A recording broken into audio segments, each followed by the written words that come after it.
Hey everyone! So, if you've ever found yourself wishing your Nelson code could just run faster or handle way bigger problems, then you are about to meet your new best friend. It's called the Message Passing Interface, or MPI, and today we're going to get you up and running with your very first parallel program. You know the feeling, right? You build this awesome, powerful code in Nelson, but then it just hits a wall. It's taking forever to run, or the datasets you really want to work with are just way too big for one little processor to handle. If you're sitting there nodding along, trust me, you are in the right place. And the solution to this problem, the real industry standard way to do it, is MPI. This is the language that lets you take a single program and turn it into this coordinated team of processes all working together, running across multiple processors, maybe even on huge clusters. This is how you unlock some serious computing power. All right, so let's get our hands dirty. Every single MPI program, and I mean every single one, no matter how simple or how complicated, is built on the same basic framework. Once you get this down, you're honestly halfway there.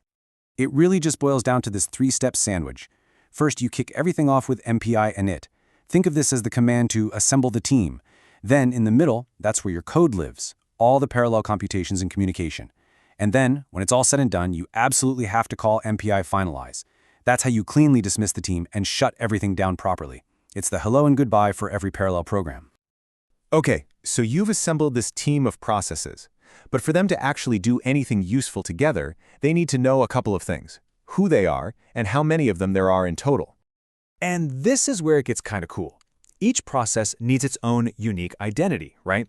So by calling MPI comRank, a process gets its rank. It's just a unique ID number, like an employee ID, that always starts counting from 0. This is how any process can ask the question, okay, who am I in this group? So if rank is the personal ID, you can think of size as the total team headcount. The MPI comp size function tells every single process how many of them are working together. And this is absolutely critical for figuring out how to split up the work. So let's just lock this in because it's super important. Rank is your personal ID. It starts at 0 and it answers, who am I?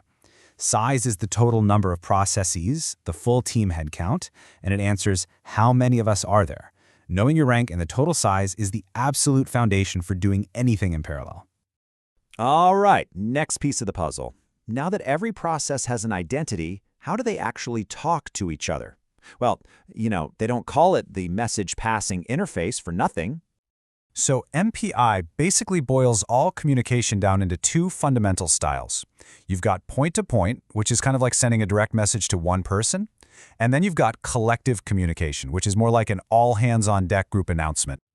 Let's start with point-to-point. This is a direct conversation, just between two processes, using MPI send and MPI receive. One process bundles up some data and sends it off to a specific destination. Now, the key here is that this is what we call a blocking operation. The sender basically waits until the message is sent, and the receiver waits until a message shows up. It's a guaranteed handshake. A really common way to use this is with a master worker setup. You see this all the time. You pick one process, usually good old rank 0, to be the master. It doles out the work, and then all the other worker processes use MPI send to send their results back. And the master is just sitting there waiting with MPI receive to collect everything. It's a super simple and effective way to divide and conquer a big problem.